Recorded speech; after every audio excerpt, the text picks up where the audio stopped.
Hello, welcome back to JM Football. My name is Justin Penik, doing another tier maker video for you today where we are ranking the best Super Bowl MVP performances since the 1999 season, but the Super Bowl was played in 2000. I think you catch the gist, and this is all brought to you by the DraftKings Sportsbook. Here are the tiers that we're going to be talking about today.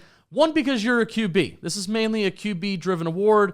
Maybe the game wasn't that close. Maybe there wasn't a lot of storylines, and you got the MVP because you're a quarterback. How about you really won an MVP? Like you, out of all people, really won the MVP?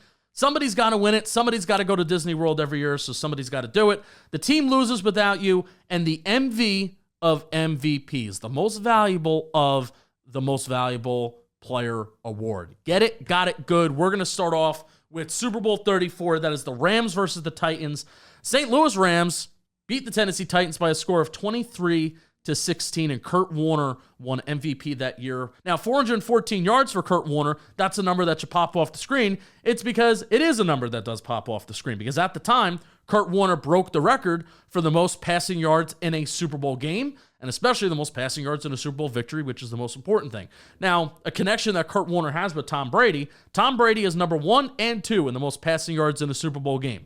Number 1, Tom Brady had 505 passing yards in the Super Bowl against the Eagles, which he lost. But the Super Bowl that Tom Brady won, where he had 466 passing yards, was the game against the Falcons, where he was down 28-3. Kurt Warner's number 3 with 414 passing yards in that Super Bowl against the Titans. And then Kurt Warner's also number 4, 377 passing yards. He had that many passing yards against the Pittsburgh Steelers. So how do you like that? Tom Brady 1-2, Kurt Warner 3-4 in the most passing yards in a single Super Bowl game. Little Kurt Warner Tom Brady connection if you want to tell your friends. Now, you're going to hear me talk a lot about in this video like moments and storylines, whether it's maybe a storyline heading into the game, a storyline coming out of the game, or a moment. Because really, I think that's what Super Bowls are. That's what they're remembered for. It's the moments. It's the moments that you want to talk about, the moments that you're going to remember. Like, where were you when this happened? I would say the moment and the play of the game for this Rams-Titans game, it has to be Kevin Dyson being tackled at the 1-yard line. Like, that's the biggest thing. Like, you're going to remember that, and you're going to talk. When you remember Super Bowl 34, that's going to be the play that you remember it for. It's not necessarily Kurt Warner breaking that record. So I'm putting this in the team loses without you tier for Kurt Warner. But it's the Isaac Bruce 73-yard touchdown that really won the Rams this game. It was a 4 verts play. They called it 999. 999 is what they called it in St. Louis. It was a 1st and 10 play call. Nothing conservative. Go for it. 999. Kurt Warner gets hit as he throws. Isaac Bruce has to kind of come back to the ball, but Bruce does it, adjusts to the ball, and then Isaac Bruce takes care of the rest for a touchdown. So again, I'm putting this in the team loses without you tier. Maybe an argument for MV of MVP, but again, you walk away from this game not saying, oh, Kurt Warner broke that record for most passing yards in a game.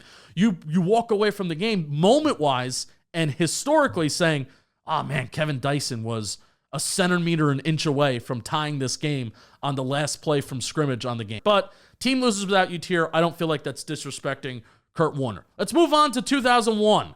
The 2000 season, Super Bowl 35, where the Ravens defeated my New York Football Giants by a score of 34-7. Ray Lewis won the MVP. I'm putting this in the category of somebody had to win it. Somebody's got to win it. This is one of the most and more dominant defenses ever. He was the leader of it. He had some nice run stops, 4 passes defensed, which is rare for like an interior linebacker to do in one game. But I mean, the Ravens kicked the Giants' ass. The Giants never showed up. I would like to move on. We're moving on to 2002, Super Bowl 36. How about the Pats versus the Rams, the Patriots? Tom Brady is going to win this game by a score of 20-17. Tom Brady wins the MVP. Kind of just strange how I said Tom Brady wins the game, when honestly I would say this was, out of all the Super Bowl wins, I think this is obviously Tom Brady's quote-unquote worst performance. I'm putting this in, you won the game because you won the MVP because you're a quarterback. The defense forced turnovers and a pick 6.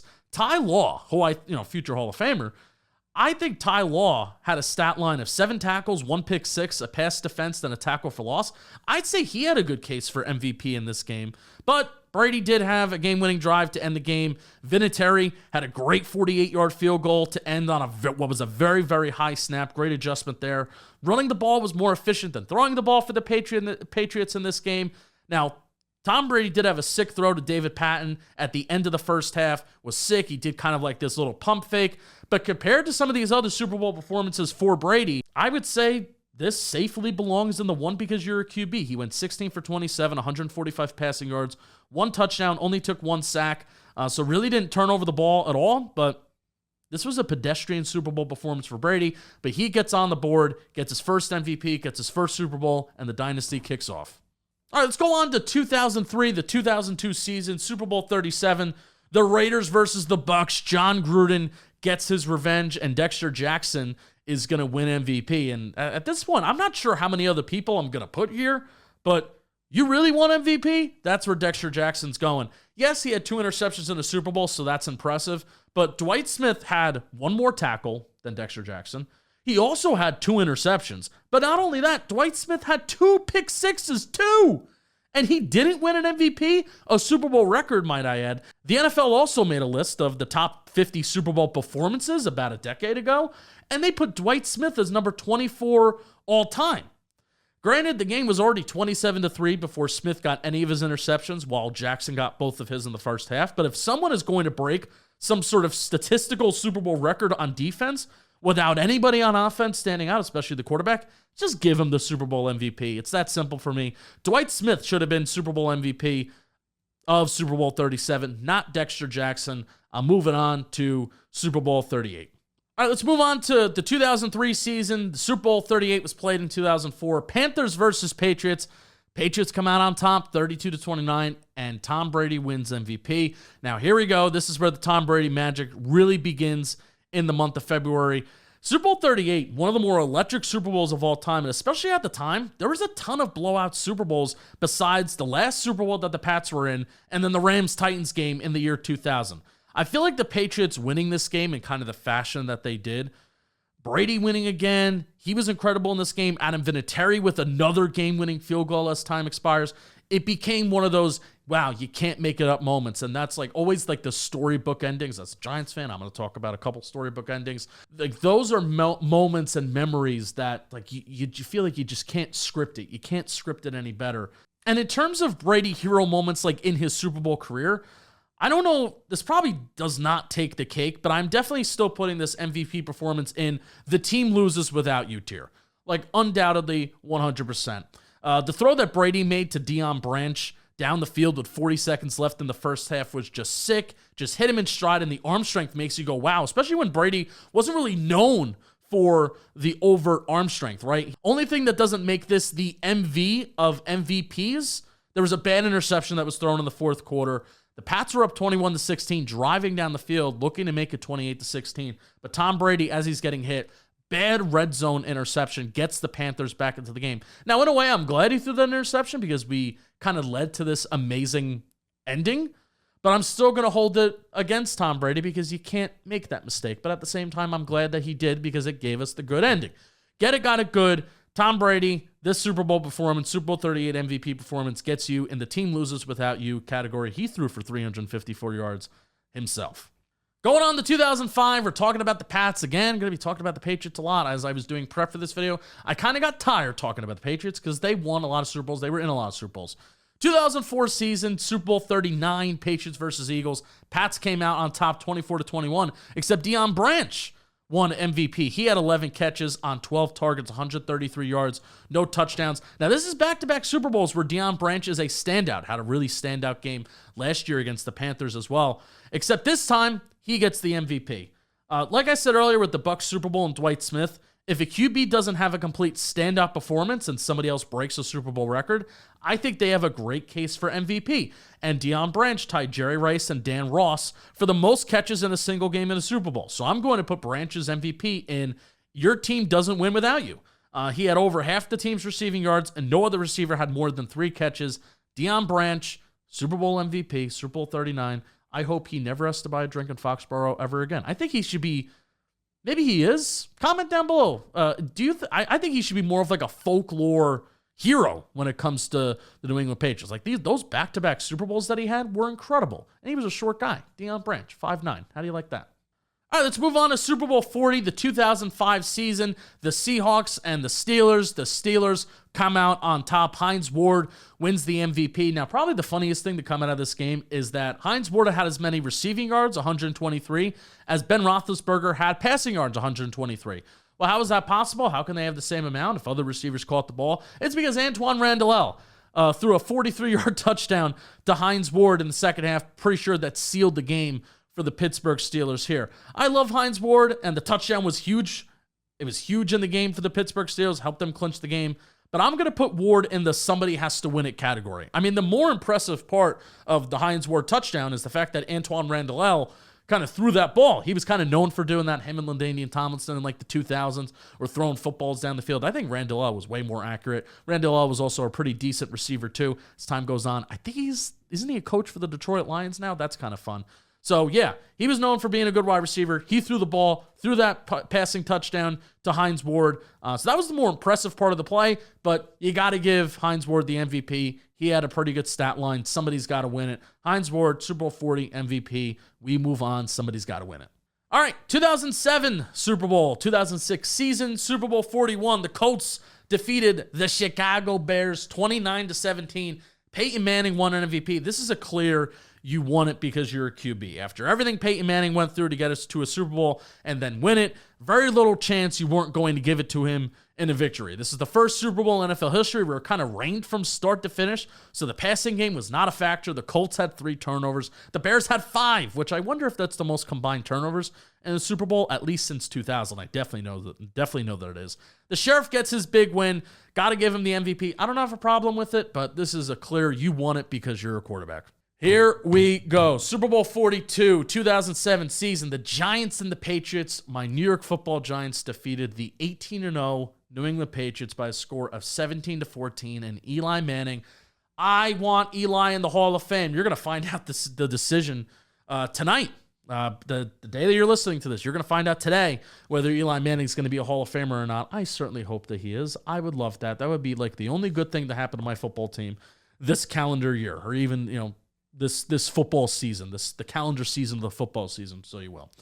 I really badly want to put this in the MV of MVPs, but I'm not going to do that yet. Statistically, if I'm being this harsh on like Super Bowl performances, I can't in good conscience put Eli's stat line in the MV of MVPs. But I will put Eli's Super Bowl 42 and the team loses without you.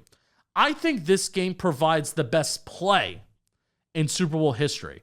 Not necessarily the best throw, not necessarily the best catch, but I think it's the best play in Super Bowl history because you have the two-pronged elements of Eli's escape from the sack and then throwing it to David Tyree, like just across the middle of the field, doing exactly what you're not supposed to do as a quarterback. You're throwing it across the middle of the field.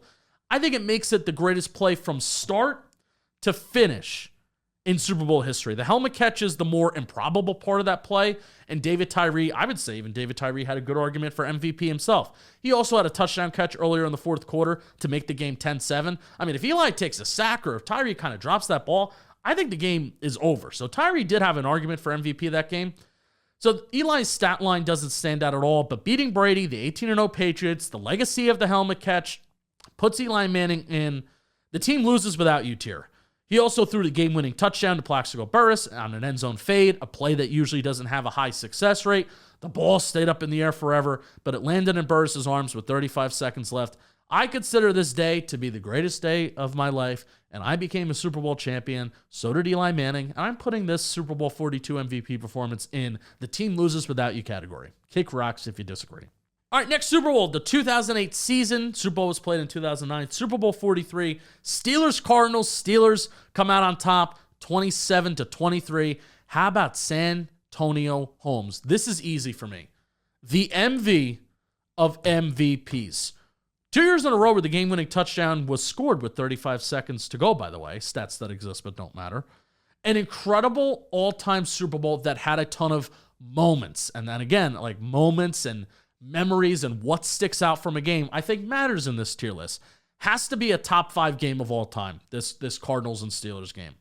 Game that the Steelers controlled for the majority of it, But then Kurt Warner and Larry Fitz what feels like could be a legacy play of their own on the 64-yard touchdown as they take the lead late in the fourth quarter. Holmes has like this special mic'd up moment before that drive, and that catch, man, like you just remember where you were, what you felt watching it, the disbelief seeing the replay angles, wanting to see every angle, every moment, like frame by frame. Did he get 2 feet down? I guess controlling the ball wasn't such a conversation at the time, but the 2 feet conversation was.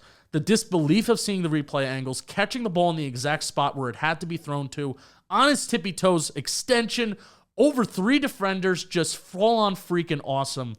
I do think it is the best catch in Super Bowl history. I think it is the second best play in Super Bowl history. It's still unbelievable when you watch it today. On top of that, he had 9 catches, 131 yards, and that touchdown. Super Bowls are about moments, and Santonio Holmes delivered one of the best ones of all time. The MV of MVPs. I think this is our first one that we're putting there. 2010, the 2009 season, Super Bowl 44, the Saints beat the Indianapolis Colts by a score of 31-17. Drew Brees won MVP, and he really was immaculate this game. And I don't think Drew Brees gets maybe enough credit for how immaculate he was. This was a 2-score game, didn't necessarily come down to the wire. He had an EPA per play in the 91st percentile, no running game to speak of. He was incredible on first and second down, and the Saints throughout this game only faced 9 third downs. For the lack of a running game, to face only 9 third downs with a possession of 30 minutes, that's pretty insane. Brees also tied Tom Brady's record of 32 completions in a Super Bowl. Now, again, the Super Bowl is about moments, and there's not like a particular Drew Brees throw or moment that you really remember from this game. He had a very low average depth of target of 6 yards, so he was more of a point guard. So it's not like he was slinging it down the field, but he was just so methodical. The stat line of this game is incredible, so Brees does have a case for MV of MVPs, but the moments of the game are more remembered for the onside kick to start the second half, and I would also say the Tracy Porter 74-yard pick six to seal the game with 3 minutes left in the fourth quarter.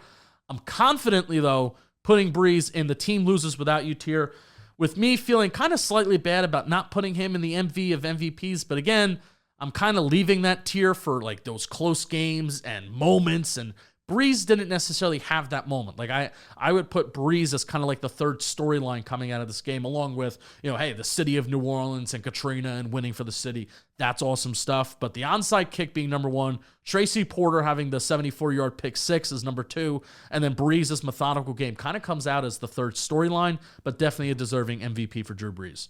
2011-2010 season, Super Bowl 45, Steelers, Packers, 31-25, Aaron Rodgers comes out on top as MVP. We're smack middle in the run of awesome QB performances, by the way, and Rodgers was slinging it at a ripe age of 27 years old, and only his third full year as a starter. The Packers controlled the majority of the game. James Jones, Greg Jennings, and Jordy Nelson all had over 50 receiving yards, with Jordy Nelson getting over 100. Rodgers' TD to Greg Jennings was absolutely sick. The ball was on a rope right over Ryan Clark as Troy Polamalu lays the boom on Greg Jennings. We bring the boom. That's what we do. There were some dropped passes in this game.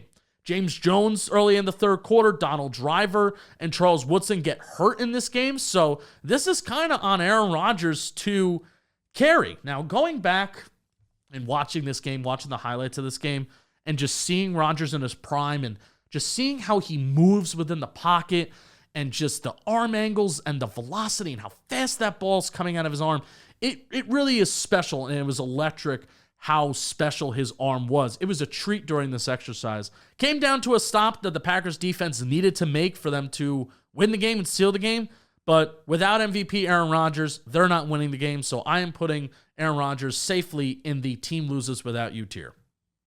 All right, before we get back into the tier list, we got to talk about DraftKings. Today's sponsor of today's video, Super Bowl 59 is right around the corner. It is this Sunday. Get ready, get hyped. And it's the perfect time to get in on the action with our partners at the DraftKings Sportsbook. Right now, they're offering all new customers just $200 in bonus bets instantly after betting just $5 when you use our code Football Today. Stay in on the action and use your $200 in bonus bets on DraftKings same-game parlays for a shot at an even bigger pay out. Scoring touchdowns is the key to hoisting the Vince Lombardi Trophy, and you have a shot to score big by betting on them at the DraftKings Sportsbook, the #1 place to bet on touchdowns. And if sports betting is not yet available in your state, don't you worry. You can still join in on all the fun with DraftKings Daily Fantasy and have a shot to win cash prizes. So download the DraftKings Sportsbook app now. Use code Football today. Bet just $5 on any wager. Get $200 in bonus bets instantly. That's code Football today, all one word. Only at the DraftKings Sportsbook. The crown is yours. You'll be glad you did. Back to the video. Moving on to the 2011 season, Super Bowl 46, Giants-Patriots. Giants beat the Pats again by a score of 21-17, and Eli Manning is a two-time Super Bowl MVP. This is where the bias, I think, may show up. I'm putting Eli and this performance in the MV of MVPs here.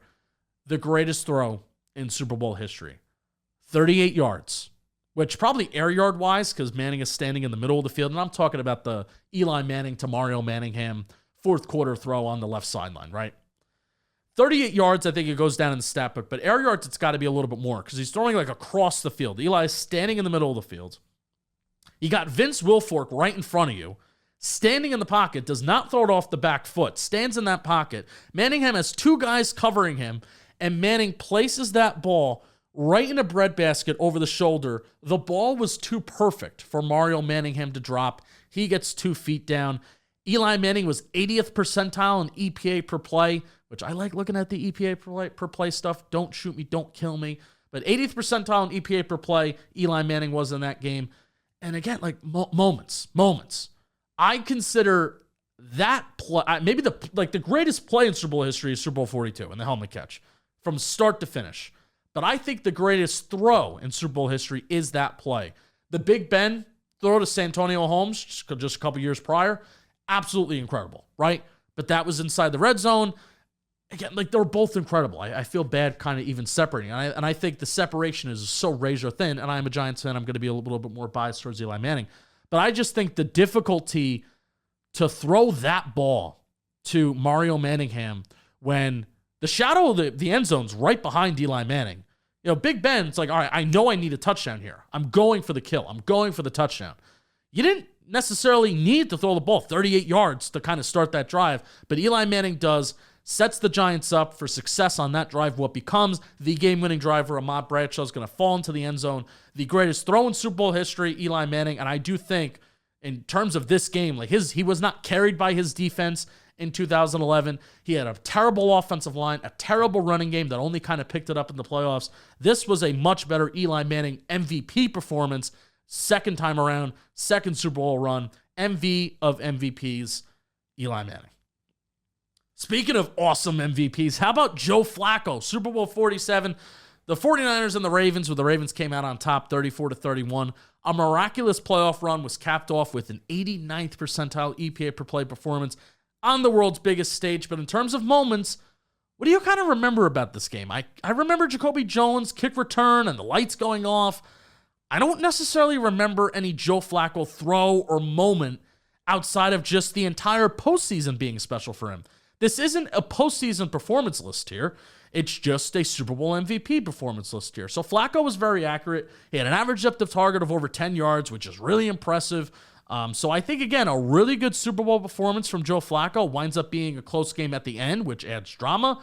I'm putting Joe Flacco in the team loses without you tier very comfortably. But again, moments and hero moments from this game. You think of the hero moments of Joe Flacco being the entire postseason run, capped off with the Super Bowl victory, not necessarily a throw, a play, a moment from the game itself. Like, I remember the Jacoby Jones 2 big plays that he had. Like, I think he had like a 56-yard reception for a touchdown, but more importantly, the kick return, I remember that as like the big moment, and the lights going out, and the Harbaugh ball. All right, next Super Bowl, 2014 to 2013 season, Super Bowl 48. The Seahawks and the Broncos, and this was a stinker. Seahawks win 43-48. Malcolm Smith wins MVP. So we're coming off of 6 straight, either MV of MVP or team loses without you performances. So now we can take a little bit of a breath and add another, you really won an MVP to the list. Game was over right after the safety. I actually blame MetLife Stadium. Nothing good ever happens at MetLife. There's only been one playoff game that's been played at MetLife since its inception the Giants and the Jets, and that was the year that we just talked about. Eli Manning guiding the team to a Super Bowl. That was it. Only playoff game that's ever been played there. I blame MetLife. It's a stadium that should be burnt down. The first snap of the game, the center airmails it right over Peyton Manning's head, and you can kind of feel like, oh, this game may be bad, even though Peyton Manning had like an insane season that year, the 2013 season. So it kind of does become a funny, well-known trivia fact that Malcolm Smith won an MVP, at least in my brain. But out of all those players on that defense, the Legion of Boom defense, it will always be like, really? Huh? That guy, Malcolm Smith, out of all the players that they had there, especially in the secondary. So yeah, Malcolm Smith, you really won an MVP? 2014 season, Super Bowl was played in 2015. Super Bowl 49, the Pats and the Seahawks. The Pats come away with the victory, 28-24. Tom Brady, here we go again. Brady ties Montana for winning his third Super Bowl MVP and his fourth Super Bowl overall. Now, the game was obviously remembered for Malcolm Butler, but man, Brady dropped back 50 times against what was one of the best defenses of like the entire 2000s, right? That Legion of Boom. 4 touchdown passes, 2 interceptions, yes, only 1 sack, 328 yards. Realizing like it's kind of getting a little old talking about Brady, even though this game is sick, but the jaw-dropping moment doesn't necessarily come from Brady. It comes from the other side of the ball. Let's put Brady again in the doesn't win without you tier and move on. All right, 2015 season, Super Bowl 50, the Broncos and the Panthers. The Broncos are going to come out on top 24-10, and Von Miller is winning the Super Bowl MVP. And this may shock people. I'm putting Von Miller in the MV of MVPs. 2.5 sacks, 2 forced fumbles, both coming on strip sacks.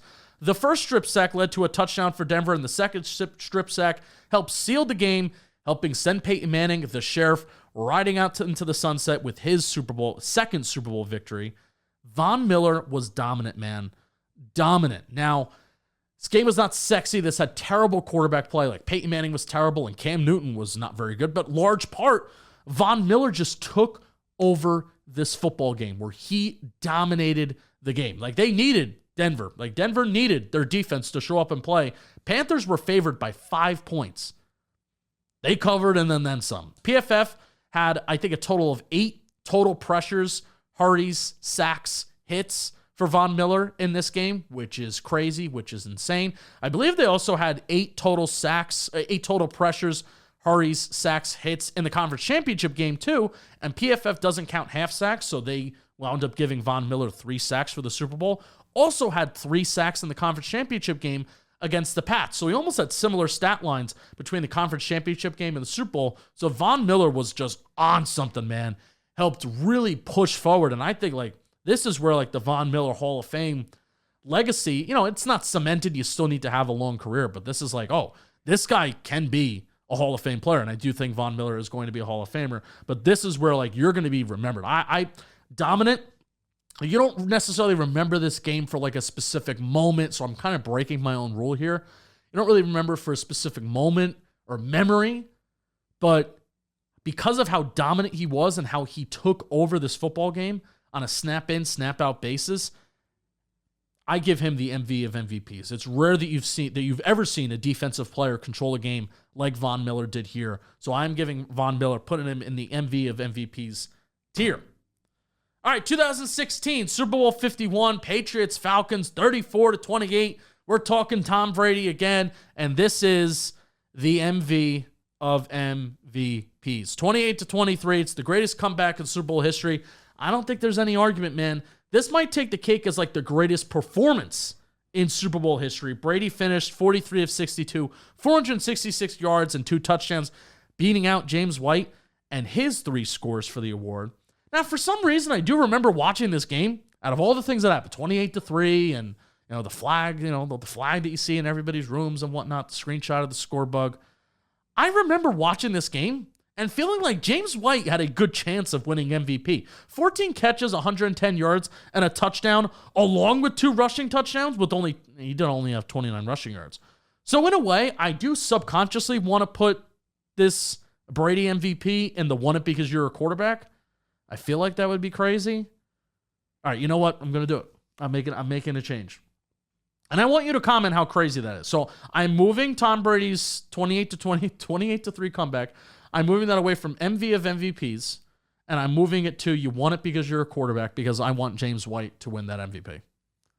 So here's what I want you to do. I want you to leave a comment That's how I know you're watching this far. And the comments should say Justin Penik is extremely wrong for putting Brady's Super Bowl 51 in the wrong category. If you leave that comment, that's how I know you're watching this far. Bang, engagement. All right, moving on to 2017, Super Bowl 52. Eagles 41, Patriots 33. Nick Foles won this MVP. This may be a little controversial. Maybe it's not.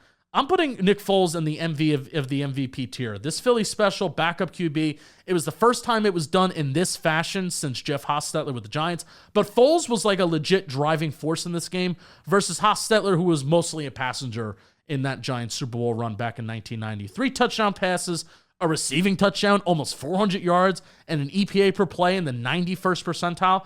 Tied for the highest I've seen in the Ben Baldwin database since Drew Brees, but this game provided many more moments and storylines outside of just the stats.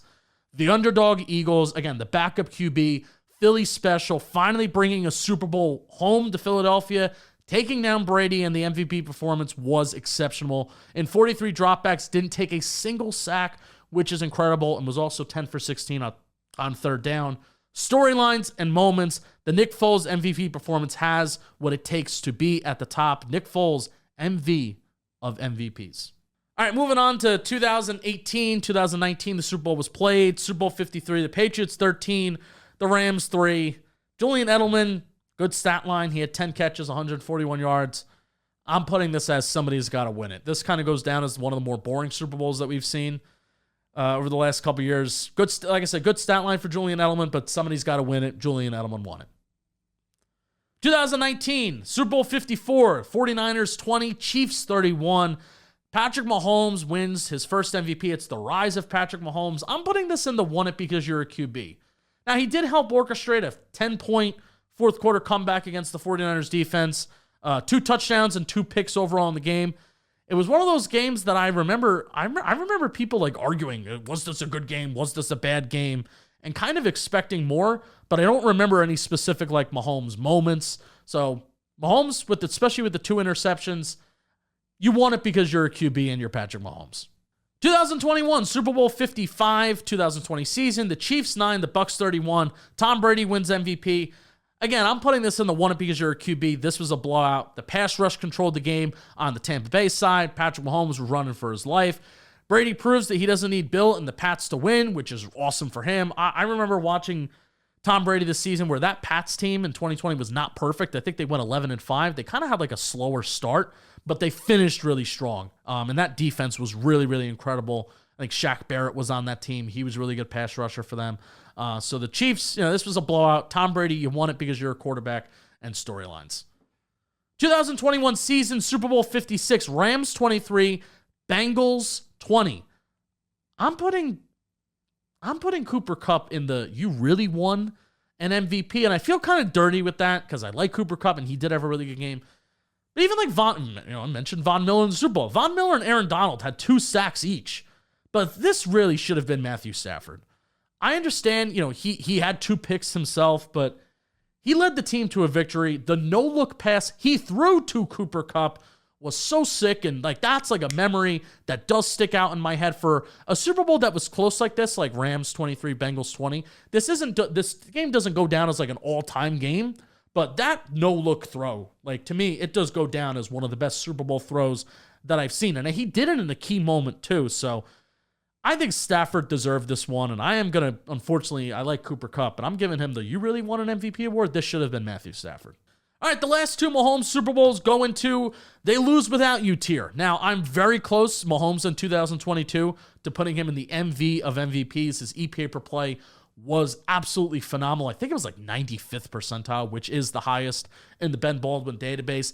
Now, I mentioned that with Nick Foles and Drew Brees, but that was in the past, and now we're working, in chronological order.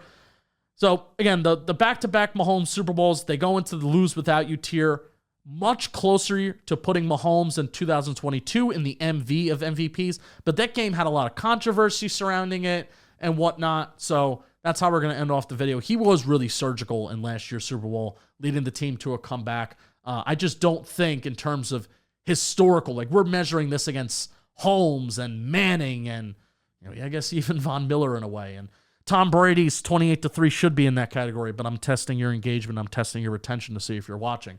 So That's what you're up against. I don't think Mahomes last year, even though he was really surgical, I'm not putting it there. 2022, he is closer, but the game's also surrounded by controversy with the James Bradbury holding and things like that. So that's what I kind of remember that game for. And I was there in 2022. It was a fun time. Kadarius Toney. How about it?